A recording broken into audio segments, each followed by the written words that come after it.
I didn't tell you how many hours this one should take, but we'll spend a little time working on it today, okay, because we're not going to start 11 until next week. You should have the grading scale. You should have your instruction sheet, and it has the chart of accounts on the front of it. You should have a general journal, a partial general ledger, and then just a generic worksheet.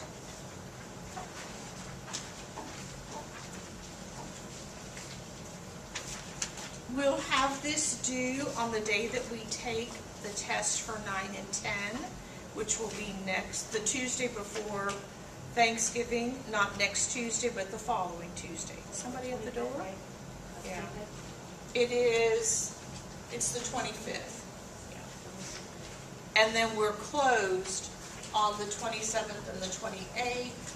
It will probably, there won't be very many people here on Wednesday, I don't think. And then when we come back from Thanksgiving, I should have your Paula's graded, and I also should have your test graded and a progress report. So that gives me some time to get all of that graded. All right, so let's look at Paula's. This mini practice set aids in putting the pieces of recording transactions to a merchandising company together, and you are the bookkeeper.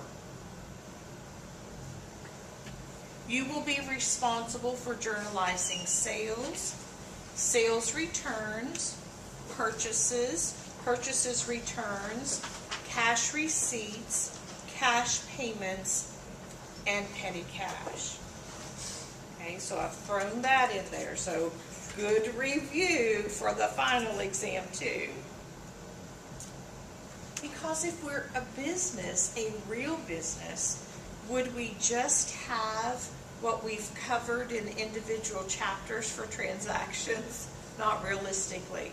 We're going to have a mix of just everything. You will also be posting, preparing a trial balance on the worksheet, and that's the only part that you need to do on the worksheet are the first 2 columns. You don't have to do the rest of the worksheet. Didn't give you any adjustments, just the first 2 columns. Maintaining the auxiliary petty cash record, preparing a schedule of accounts payable, and preparing the schedule of accounts receivable. You should have in your packet the instruction sheets, the chart of accounts, the general journal, the partial general ledger, a worksheet, accounts receivable, subsidiary ledger, and you can take those apart if you want to. If you want to take the staple out. Yeah, because we got 13 first. What do I have first? 13. You have it backward. Should be. Oh, I do. Okay, sorry about that. You might have to take it apart. Looks like I have page 13 before page 12. Just probably got out of order when I ran it through the copier. You should have the accounts receivable subsidiary ledger, accounts payable subsidiary ledger, a form for the schedule of accounts receivable, a form for the schedule of accounts payable, and then the grade rubric. Here's the chart of accounts, and those are the accounts that we're going to use, the assets, cash, petty cash. How many times are we going to use that account petty cash?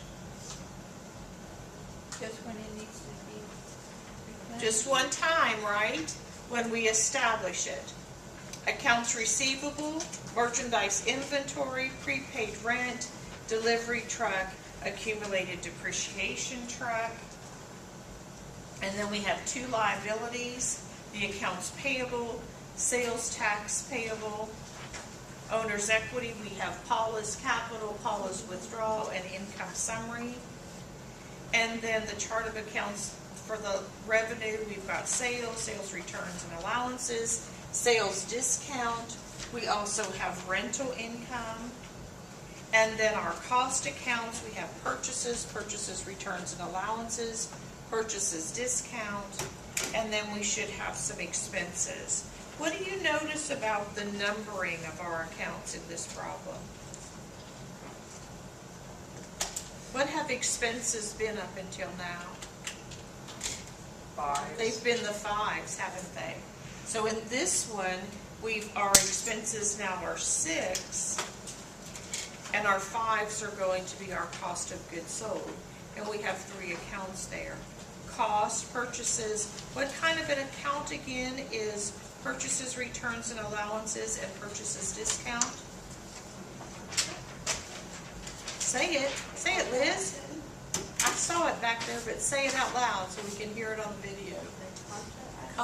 Not asset, contra cost accounts, okay? Good. Oh, and there's all the expenses. Let me go back to that one, maybe. Oh, it's not gonna go back.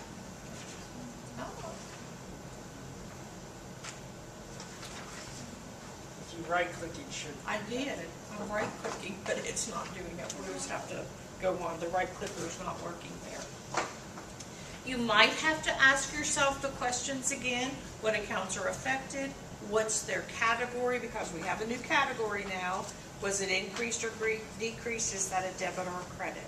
Where do we increase an account? Normal balance. Where do we decrease an account? Opposite the normal balance, right? Okay, my mouse has completely stopped working. So let me get out my electronic one. That's the one that goes with the computer. I'll use my wireless one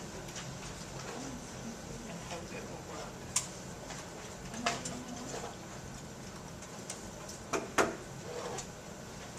Maybe it came unplugged.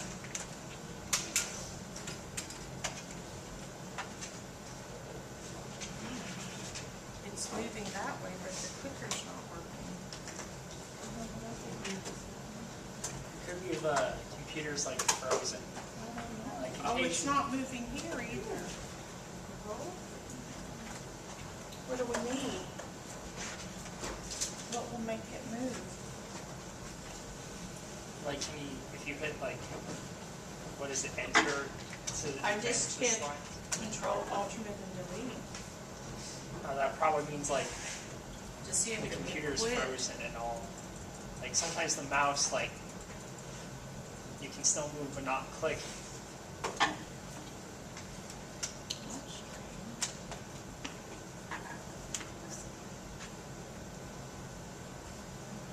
If I lose it completely, if I turn it off, I turn it back on. You have to like reopen the program.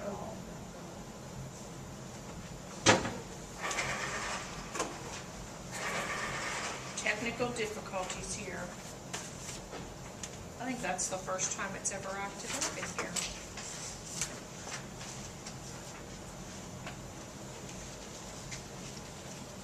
Let's give it just a minute to come back up. It's ended up with Miss Hunter. Did it act up for her too? It did? Do you know, every time I come in the morning, I turn my computer on in my office, and these last few days, it's taking it longer and longer to boot up, and I'm thinking, oh gosh, here it's gonna go out here at the end of the semester. Make sure you backed up. I the don't hard have drive anything and all. saved on that computer. I have a passport that saves I put all my data on there.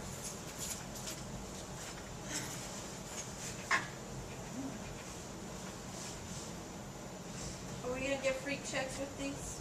Yes, Thank you. yes.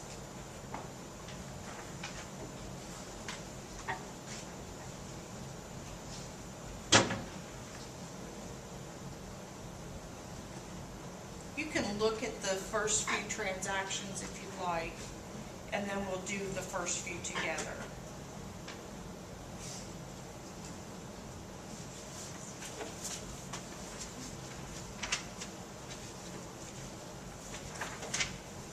Because we can do it without the PowerPoint. If you look at your instruction packet, the first page has the chart of accounts. On the next page, you have the post-closing trial balance for the end of February. And then you have the schedule of accounts receivable for the end of February and the schedule of accounts receivable for the end of February. And then you have the list of items that you're going to do. Journalize the transactions.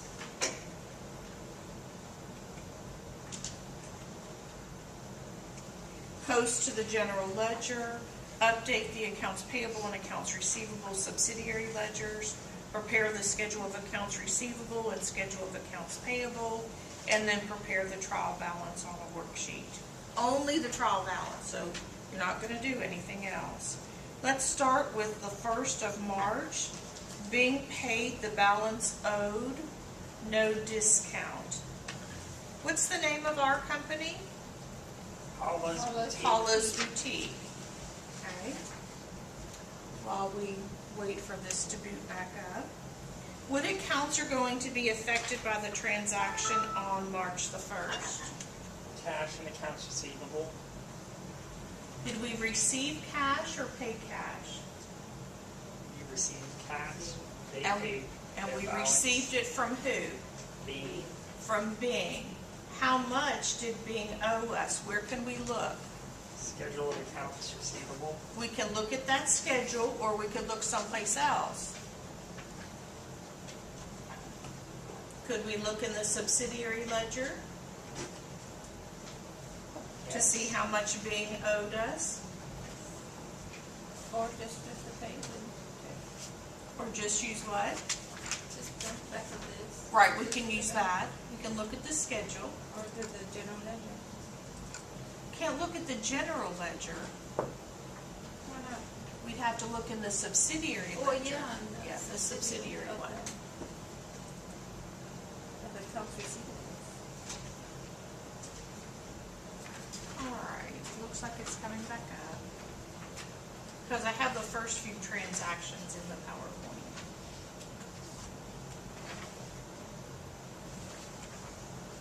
Good, because I'm already lost.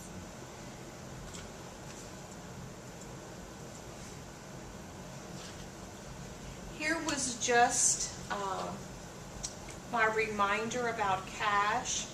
If 85% of your transactions involve cash, you should at least get 85% correct.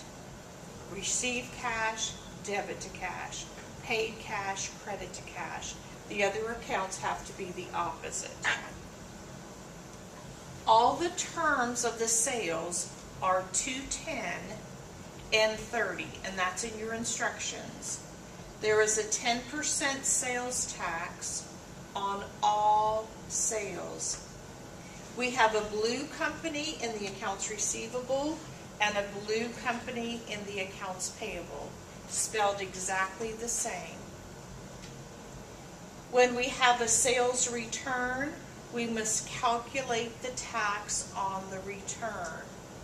If a customer is returning something, we want to give them the sales tax back, and then we no longer have that for a liability. And if we're paying for something and it's only on sales, we don't have a tax when we're purchasing something. Only use the petty cash when you establish the petty cash. So just a couple of reminders, and this PowerPoint is in Canvas if you want to go back and look at it. Here's what you're going to have to remember with Blue Company. A debit memorandum is accounts payable. A credit memorandum is accounts receivable. How are we going to remember that? I don't know. Confusing. Like Look at there. the R. DB. Look at the R. Debit memorandum, is there an R in that? Accounts payable, accounts receivable, or accounts payable and debit? No. I would say But credit look at the customer. credit. There's an R there, and accounts receivable. Could you remember it that way? Remember, sometimes the sillier it is, Debit vendor, credit customer, CC, and DB. come up with some way that you'll remember. You're going to see this as a question on your test for 9 and 10, and also on your final. And we'll have to know it when we're dealing with blue because we have one for accounts payable and for one accounts receivable.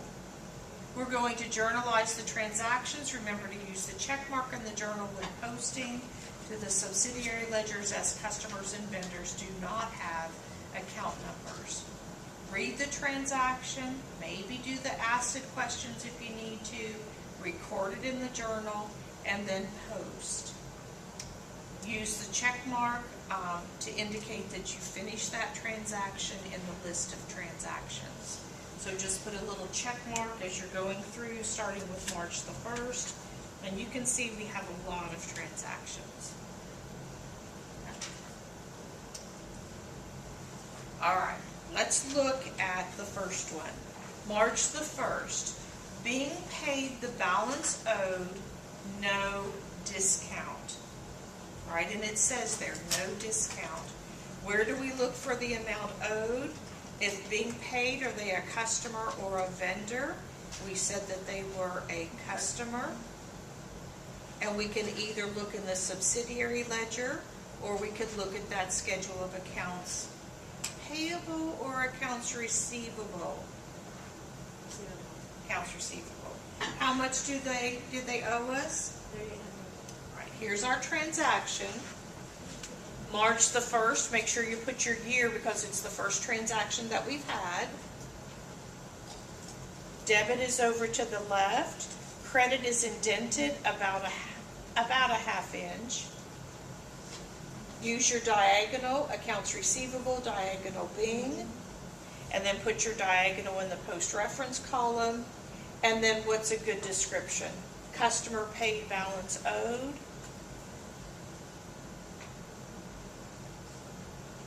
Received amount owed. Would that be enough? We know it's Bing because their name is up there on the second line. Make sure you draw the diagonal in the post-reference column to remind you that you will post that transaction twice. Once to the accounts receivable and once to Bing. My suggestion is that you post after each transaction. Okay, you can post this one if you have time, but we're going to go on to the next one. But as you're working in class, you may want to do a few transactions and then bring it up here and let me look at them before you post, and that's fine too. It is suggested that you post after every transaction and include the terms, the invoice number, the check number, etc. in the explanation column when you post in the accounts receivable subsidiary ledger and the accounts payable subsidiary ledger. Will keep you from having to look back at the journal entry on your instruction sheet. Add any information that will keep you from having to look back to the original journal entry, especially the dates. The date that we've recorded could be different from the date of the invoice. On March the 2nd, paid $11 from the petty cash fund for cleaning package. Voucher number 18, consider it a cleaning expense. Where do we record that transaction? In the petty cash, right? So go to the auxiliary petty cash record. It was March the 2nd. It doesn't go in the journal at all. We're going to have to pull back some of those things that we did in that chapter. What chapter was that anyway? Where we did petty cash. It seems like forever ago, doesn't it? 5 or 8. It's been a while. 4 or 5. But it does not get recorded in the journal. It goes directly to the auxiliary petty cash record. March the 2nd, it was voucher number 18. And then do we have a column that says cleaning expense? No. So we're going to have to put it over there under sundry. Where it says account, I would write cleaning expense. And how much money did we start with in the petty cash? 75. $75.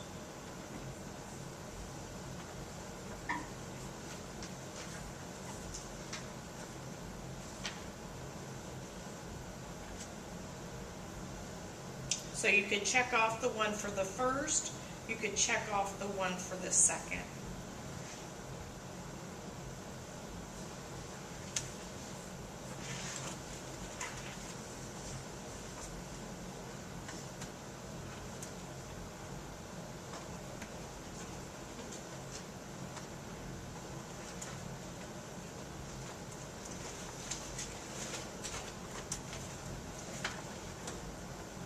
So, all we do is do the voucher number and then the description and go all the way to the sundry? Right. We didn't have a special column for the cleaning expense. So it'll have to go in the sundry and then just write cleaning expense. If they hadn't given us that hint, we could look back at the chart of accounts. If we didn't have a cleaning expense, where would we have to put it?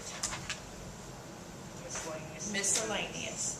All right, so use that chart of accounts as your guide so that you know which account we should be using. Are we ready to go to the next one on the third? Yes? All right, here's just a little note. The word voucher gives it away. Record this in the petty cash auxiliary record, the date, the voucher number, the description.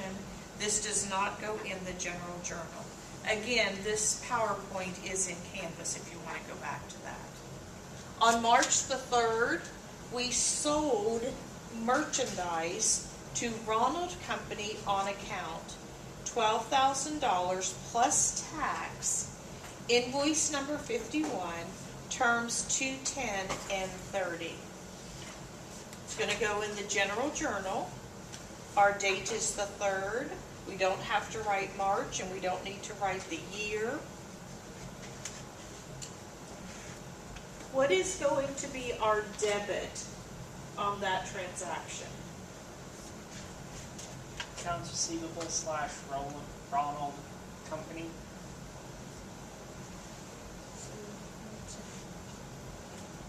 Accounts receivable and our diagonal Ronald Company.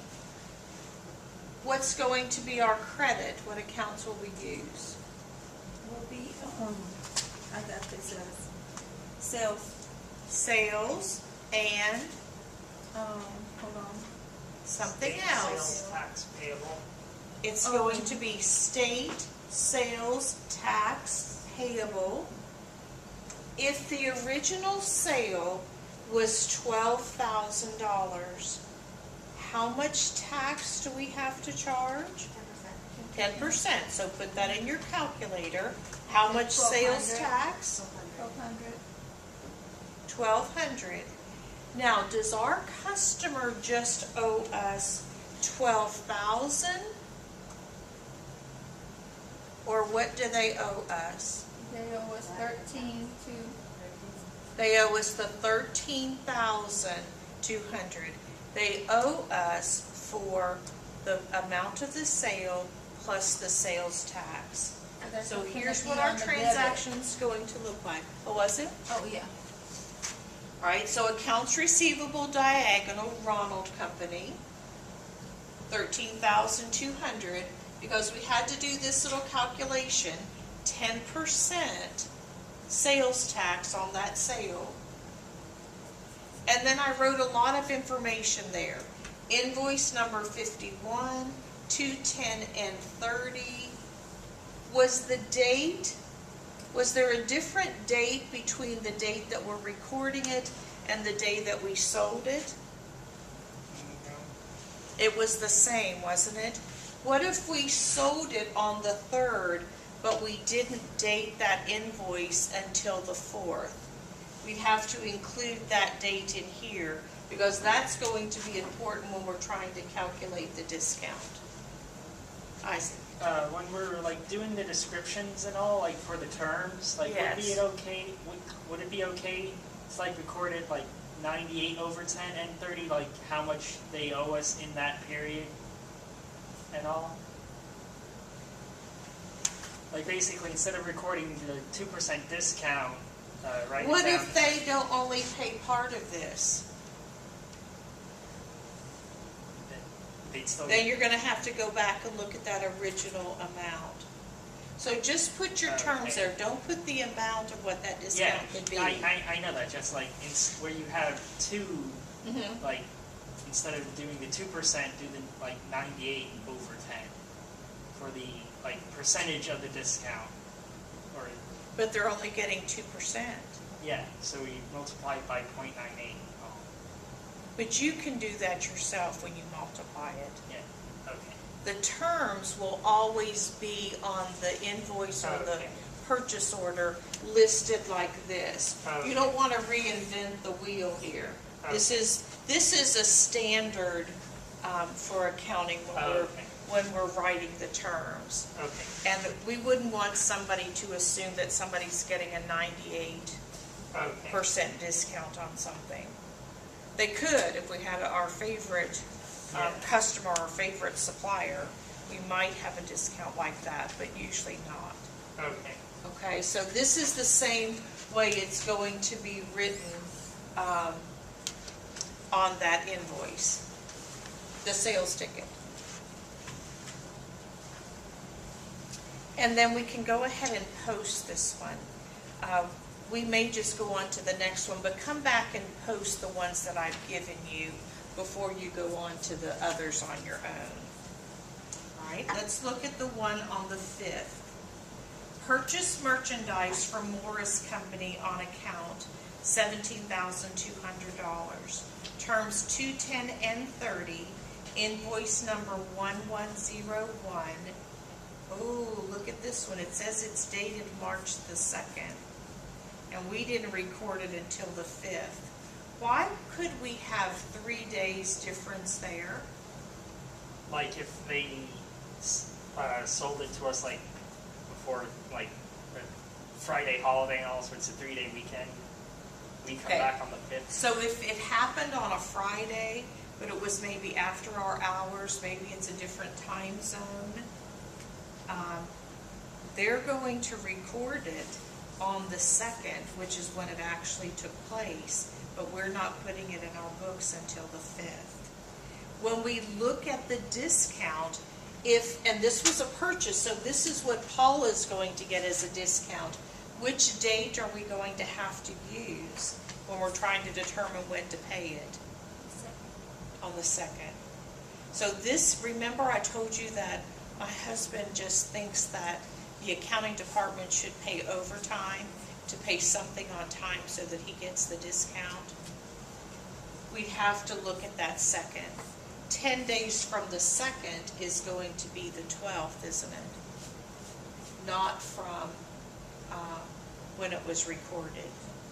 So that's going to be very important. So when we record this one in the journal, we need to put all of that information in there. A debit to our purchases, accounts payable Morris Company, and then I have the invoice number, the 210 and 30, and I have March 2nd. You also could list it as 3-2 and the year if you want to. It doesn't have to have March written out. We didn't have any tax on purchases. We only had tax on the sales. And you have enough room in your journal to skip in between each one of the transactions, so make sure you do that.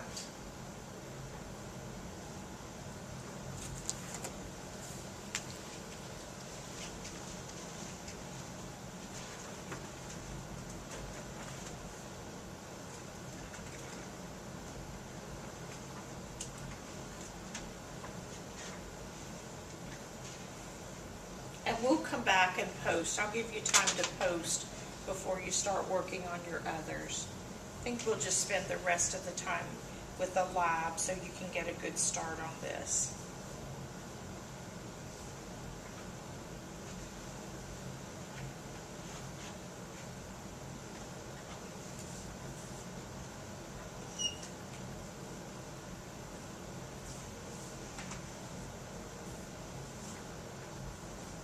Ready for the next one? On March the 5th, we also paid $6 from the petty cash fund for postage, voucher number 19. That one does not go in the journal. It's going in the auxiliary petty cash record.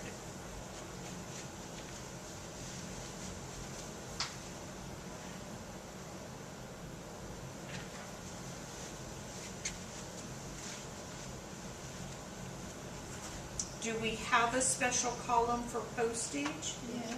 Okay.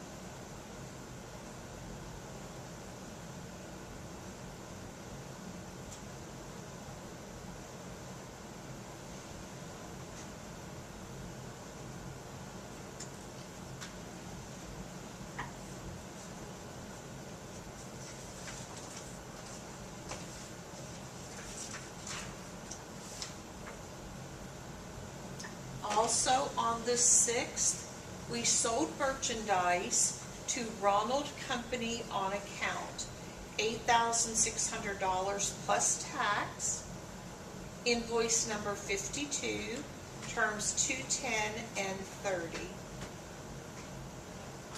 Let's see if we can calculate how much Ronald Company is going to owe us, the amount of the sale plus the sales tax.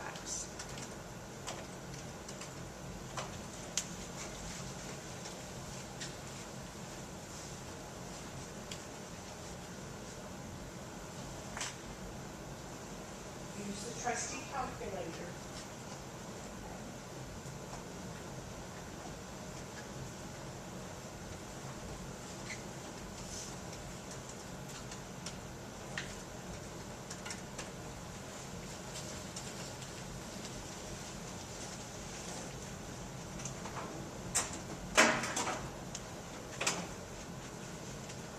How much does Ronald Company owe us? $9,460. Okay.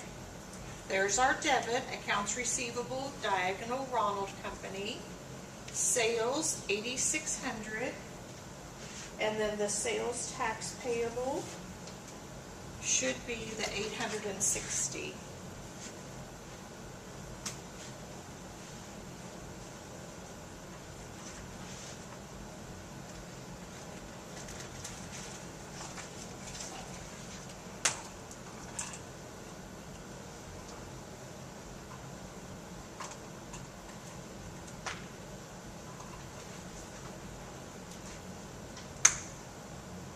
I wrote the invoice 52, 210, and 30 in my description.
Before you continue with journalizing, make sure you go back and post those transactions that we just did. On March the 10th, you have a sales return. Make sure that you give a refund for the sales tax that was collected on that sale. Journalize it, and then check with me before you post it. Okay, and you should at least get that far today. So go back and post those first few transactions that we just did, and then continue with the next transactions. Checks are free.